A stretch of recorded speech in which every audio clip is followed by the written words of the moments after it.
Bonjour à toutes et à tous et bienvenue à cette série des mots et des notes. Aujourd'hui on s'attelle à une des notions musicales les plus complexes, la forme. Le concept de forme remonte déjà à l'Antiquité, chez les Grecs. On trouve des définitions chez Platon évidemment, et puis chez Aristote. Chez ce dernier, on a cette idée de cohabitation de la matière et de la forme. Et la forme, c'est ce qui permet de rendre intelligible la matière, ce qui donne un sens à la matière. Tous les arts ne sont pas intelligibles de la même manière. Si on prend le domaine de la peinture, on est dans un monde en deux dimensions, c'est-à-dire quelque chose de représenté sur le plan. Si vous prenez un exemple du Caravage ou bien de Caspar David Friedrich ici, vous avez tout votre temps pour saisir la forme, pour saisir le message de ces tableaux. Vous pouvez vous arrêter pour le regarder tout le temps que vous voulez.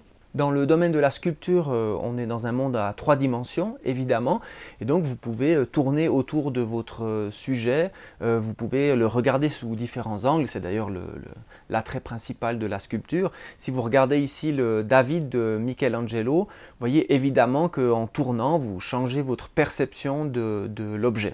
La musique, quant à elle, est un art à une seule dimension, donc la dimension temporelle, c'est un art du temps, et vous ne pouvez pas agir sur cette composante. Ça veut dire que le temps s'écoule indépendamment de votre volonté, de façon inexorable. Vous n'avez à aucun moment le moyen d'agir là-dessus, donc de retourner dans le passé, ou bien d'accélérer vers le futur, ou d'atteindre un point précis de ce défilement unitemporel. Et c'est ici justement qu'entre en jeu la forme. Une petite mise en garde est toutefois nécessaire avant de débuter notre voyage. Vous avez peut-être entendu parler de formes musicales précises comme la forme sonate, la forme thème et variations, la forme rondo, la forme ABA, la forme aria da capo dont j'avais parlé à l'occasion de l'épisode sur les castrats. En réalité, cette forme d'école est simplement un moyen mémotechnique de catégoriser toute une série de pièces musicales. Ce qui nous intéresse ici cette semaine, c'est vraiment le processus cognitif qui permet d'écouter la musique et non pas une abstraction quasi platonicienne des caractères intrinsèques à chaque pièce. Au niveau cognitif, quand vous entendez une musique, il y a toute une série d'informations qui sont bombardées sur vos tympans et puis dans votre système nerveux qui sont de tout ordre, donc des hauteurs, des rythmes, des textures, des dynamiques, des articulations, des couleurs et puis aussi parfois du texte si on parle d'une musique vocale. Et donc l'idée ici, c'est que le cerveau doit faire le tri pour donner un sens, pour donner une cohérence à toutes ces données et de les percevoir comme quelque chose de musicalement cohérent plutôt que simplement une accumulation de bruits arbitraires et mécaniques. La forme musicale qui permet de rendre intelligible la matière, si on parlait en termes aristotéliciens, est un processus mental intentionnel. Je reviendrai un tout petit peu plus tard sur cette notion, mais il s'agit d'un processus actif et conscient. Ça veut dire qu'elle nécessite un effort et d'un organe principal, quand on parle de forme musicale, qui est celui de la mémoire.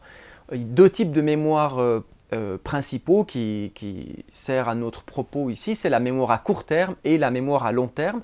Et la forme est une émanation, une création quelque part de cette mémoire à long terme. Il s'agit pour l'auditeur de dégager un objet de connaissance sur un horizon où tout semble identique. Ça veut dire que si vous voyez une sorte d'horizon qui peut définir toute une série d'expériences esthétiques, en y restant un certain temps, comme dans le cas d'un tableau par exemple, vous allez avoir quelques sujets, quelques objets de connaissance qui se détachent, comme c'est le cas ici où une maison apparaît progressivement sur un horizon qui peut paraître sans intérêt. Le rôle de la mémoire à court terme, c'est justement d'identifier ces différentes caractéristiques qui constitueraient cette maison, c'est-à-dire le rythme, la durée, les hauteurs, les timbres de tel ou tel instrument.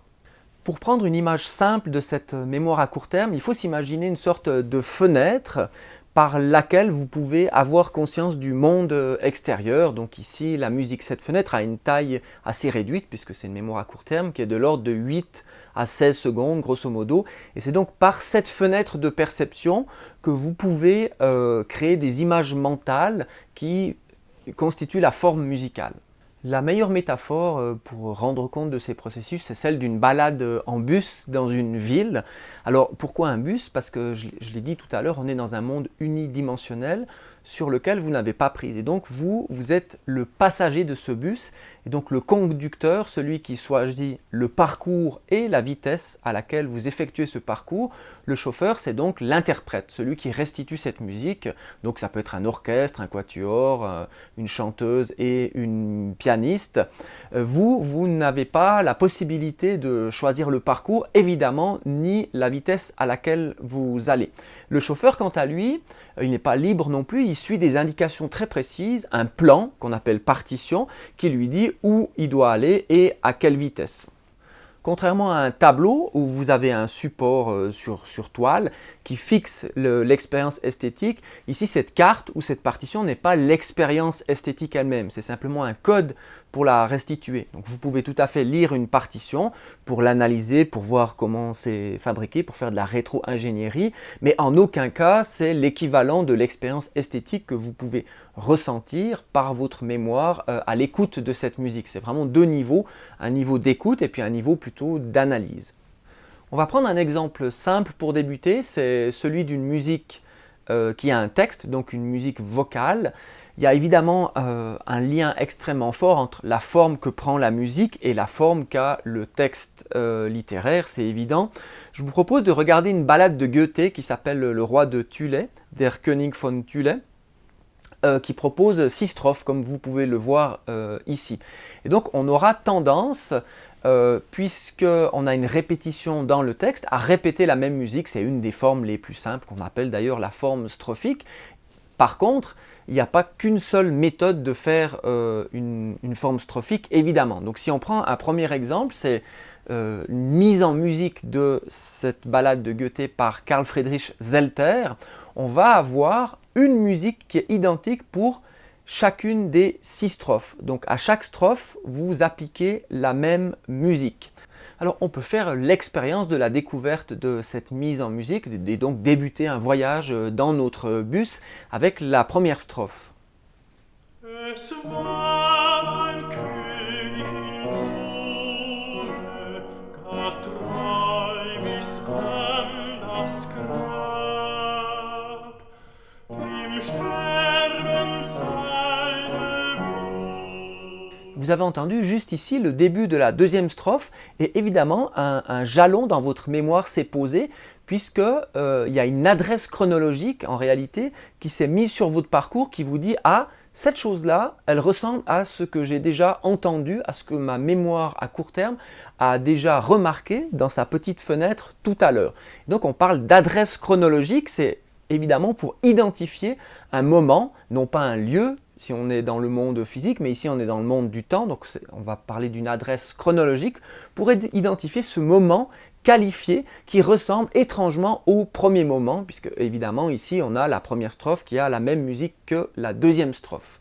Donc si on poursuit, on va avoir évidemment 6 adresses chronologiques bien identifiées dans votre mémoire, qui est d'abord à court terme évidemment, et puis qui va s'ancrer durablement dans la mémoire à long terme pour pouvoir adresser correctement ces différentes sensations auditives tout au long de la pièce. Je vous propose de faire la même expérience avec un deuxième compositeur qui a mis en musique le même texte. Il s'agit ici de Franz Schubert et on peut commencer avec la première strophe. Es war ein König in Thule,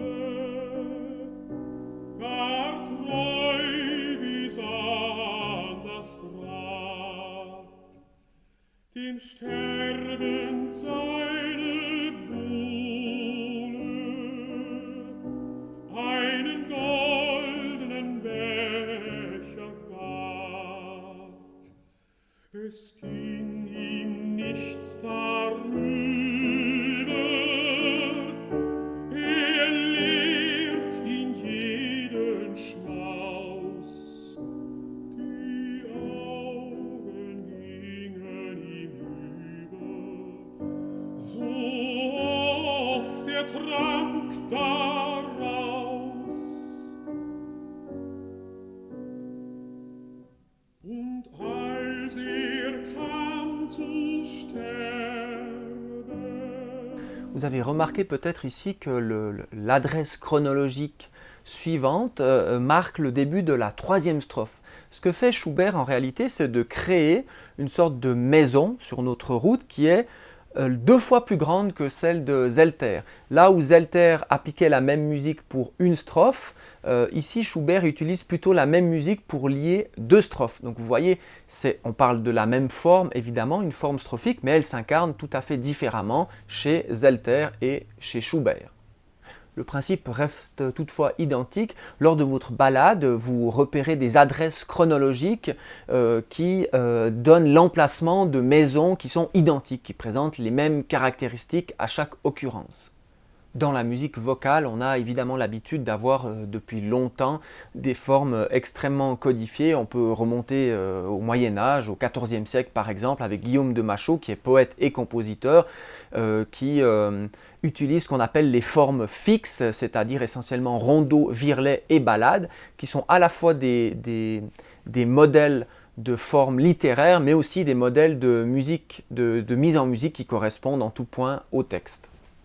Dans la musique instrumentale, on pourrait penser que les mécanismes sont un tout petit peu différents puisqu'on n'a évidemment pas de texte, mais en réalité le fonctionnement est similaire.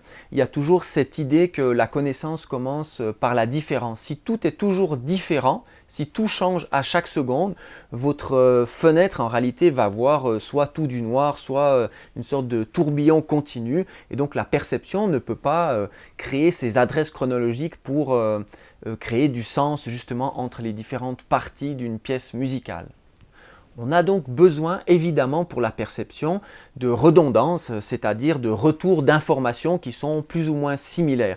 Et ça, c'est évidemment les compositeurs qui l'ont très très bien compris, puisque ça se retrouve dans toute une série de procédés formels qui sont mis en route par ces compositeurs. Alors, un des exemples typiques de cette démarche, c'est ce qu'on appelle la forme rondeau, qui vient du rondeau poétique, c'est-à-dire ce que vous connaissez hors de la musique classique aussi, dans cette forme à couplet et refrain. Vous avez différents couplets et puis un refrain qui présente toujours la même musique et en l'occurrence dans les chansons textuelles, toujours le même texte aussi. Alors, le compositeur peut créer un parcours, une visite de ville avec des adresses extrêmement fortes, des bâtiments extrêmement reconnaissables qui vont frapper le voyageur dans son bus. On peut prendre l'exemple ici d'une pièce célèbre de Mozart qui est la petite musique de nuit, Eine kleine Nachtmusik. Donc vous entendez ici le début extrêmement célèbre. On va se rendre dans le 4e mouvement de cette sérénade qui débute par un thème extrêmement reconnaissable. Et donc notre voyage va débuter par une maison que j'ai mis ici en violet qui va frapper les esprits.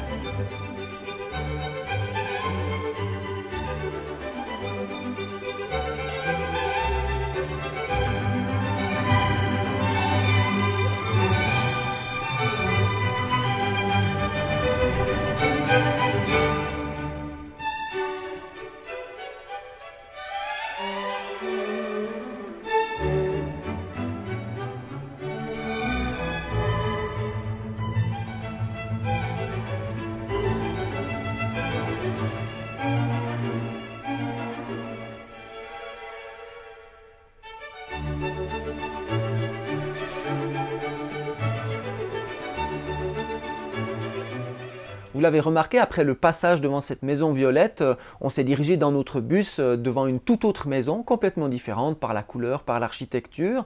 Et puis, une nouvelle adresse revient qui fait penser à notre première maison violette. Et donc, ça c'est le principe du rondeau. Vous avez un refrain qui revient sans cesse, qui donne des adresses chronologiques extrêmement claires entre des bâtiments qui sont chaque fois nouveaux. Donc on peut se retrouver devant une forme qu'on codifie souvent dans les manuels de A, B, A, C, A, D, A, E, etc. On peut aller jusqu'à un certain nombre d'occurrences de refrains et de couplets. Il y a évidemment la possibilité d'ancrer encore plus dans la mémoire à long terme un thème ou un bâtiment pour nous, ou une adresse chronologique. C'est par exemple l'idée d'avoir un arbre identique devant chacune des maisons que vous allez parcourir. On peut écouter un exemple de ce procédé cognitif qui est tiré d'une tragédie lyrique de Lully qui s'appelle L'Armide et qui a été composée en 1686.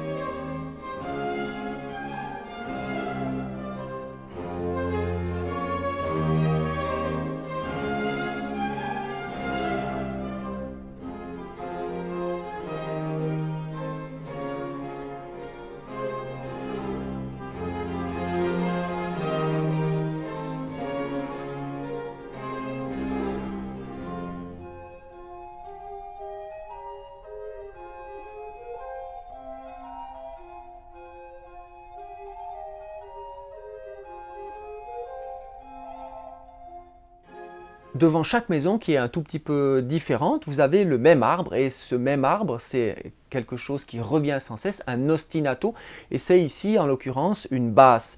La basse, la voix grave se répète chaque fois, on appelle ça une chaconne ou une passacaille, et c'est encore une fois une forme de l'histoire de la musique.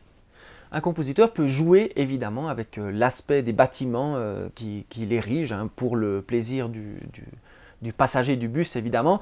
Et puis un peut-être des meilleurs ouvriers en bâtiment de l'histoire de la musique, c'est Mozart. Il a ce talent-là, effectivement.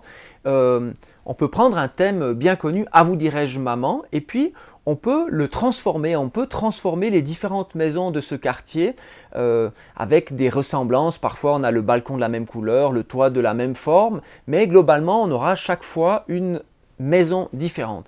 Cette pratique-là s'appelle le thème et variation. Donc on a un thème qui est notre première maison, bien reconnaissable, que vous voyez ici. Et puis par la suite, vous allez avoir des déclinaisons de différentes maisons, donc des sections qui partagent des points communs évidemment avec cette première maison.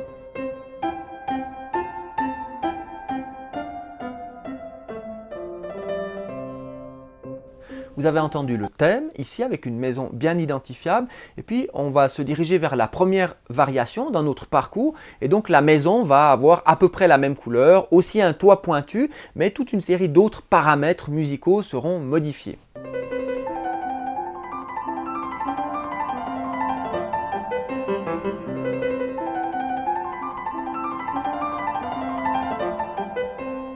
Après cette maison un peu plus pointue, un peu plus élancée, avec un tempo plus rapide, on va avoir une autre maison qui est beaucoup plus cossue, beaucoup plus solide, un peu plus majestueuse comme ça, mais évidemment toujours avec par exemple des couleurs qui rappellent le thème ou un toit pointu qui rappelle aussi la première maison qu'on a rencontrée dans nos adresses chronologiques.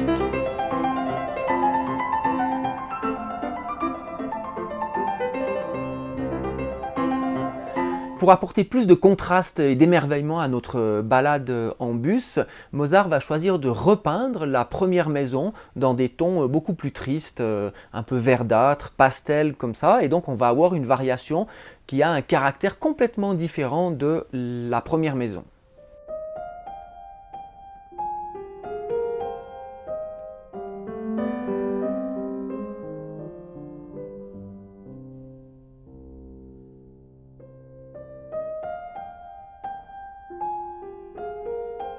Un compositeur peut aussi jouer évidemment avec la position des bâtiments. Ils peuvent être plus ou moins près de la route ou bien tout à fait éloignés. Ça, c'est le principe de la tonalité pour les musiciens qui m'écoutent. Et donc, vous pouvez présenter une maison au bord de la route et puis un tout petit peu plus loin, une maison qui, une première fois, est montrée sur une petite colline, un tout petit peu surélevée. Donc il y a une sorte de tension entre la première maison et la deuxième maison. On n'est pas sur la même hauteur, évidemment. Et puis plus loin, dans la suite de nos parcours, on peut présenter une nouvelle adresse chronologique ici avec la maison qu'on avait initialement rencontrée, mais cette fois-ci posée au bord de la route. Alors ça, c'est ce qu'on appelle la forme sonate. Et puis on peut écouter un exemple ici tiré de la 5e symphonie de Beethoven, composée en 1808, qui est extrêmement célèbre et qui fait s'opposer dans votre parcours, c'est le ressort dramatique de la ballade, une maison on va dire d'un certain type, d'accord? Ici j'ai pris une maison orange avec 4 cheminées, c'est pour les 4 premières notes célèbres de cette symphonie. Et puis une maison au contour beaucoup plus arrondi pour la suite, c'est donc le deuxième thème ici qui contraste extrêmement, à tout point de vue on pourrait dire, avec la première maison. Et puis évidemment quand elle réapparaît un peu plus loin dans la pièce, c'est ce qu'on appelle la réexposition, cette maison est placée au bord de la route et non plus sur la colline. Encore une fois pour les musiciens, c'est en réalité la première fois, la maison elle est placée sur la tonalité de mi bémol majeur par rapport à do mineur de la première maison, et puis dans la suite cette maison elle est présentée en do majeur et non plus en mi bémol, donc un tout petit peu plus bas, ce qui fait qu'elle a moins de tension et on la voit d'une façon un tout petit peu différente. Évidemment le paysage a changé.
Alors, il existe quasiment autant de formes différentes que d'œuvres d'art différentes, évidemment. On peut en faire des généralités et créer des catégories plus ou moins artificielles, évidemment. Je vous avais parlé tout à l'heure de l'intentionnalité. C'est cette idée que pour percevoir cette forme, ça nécessite évidemment un effort, une activité de cette perception. Sinon, on va manquer quelques adresses chronologiques au fil de notre balade. La meilleure image par rapport à notre métaphore du bus, c'est en tant que passager, si vous vous assoupissez ou si vous vous endormez ou si vous rêvassez durant une partie du voyage. Donc vous allez avoir quelques adresses chronologiques en tête et vous allez être un peu dans le flou sur certaines au milieu, et donc au moment où de nouvelles adresses chronologiques se présentent à la fenêtre de votre perception, vous n'allez pas forcément comprendre certains jeux qu'on a vus tout à l'heure avec les variations ou avec la forme sonate. Donc vous allez voir un bâtiment pour la première fois alors qu'en réalité il aurait fallu pour le compositeur, voir que c'était la deuxième ou troisième apparition de ce bâtiment, mais un tout petit peu modifié avec un toit différent, sur une colline ou dans un souterrain ou au bord de la route. Et donc, quelque part, une partie du discours musical sera confus. Vous allez manquer une partie de ce discours musical. Au final, vous voyez que l'intérêt d'écouter une musique réside plutôt dans le parcours que vous faites dans votre autobus avec ces différentes adresses chronologiques qui sont fournies par la mémoire à long terme plutôt que par un résumé que vous pourriez en faire ou par l'analyse d'une partition évidemment. Et c'est pour ça d'ailleurs qu'on ne peut pas résumer une œuvre musicale contrairement à d'autres productions humaines évidemment. J'espère que cette brève balade en bus vous aura permis de mieux comprendre la cognition musicale. Je vous remercie de votre attention et je vous dis à tout bientôt.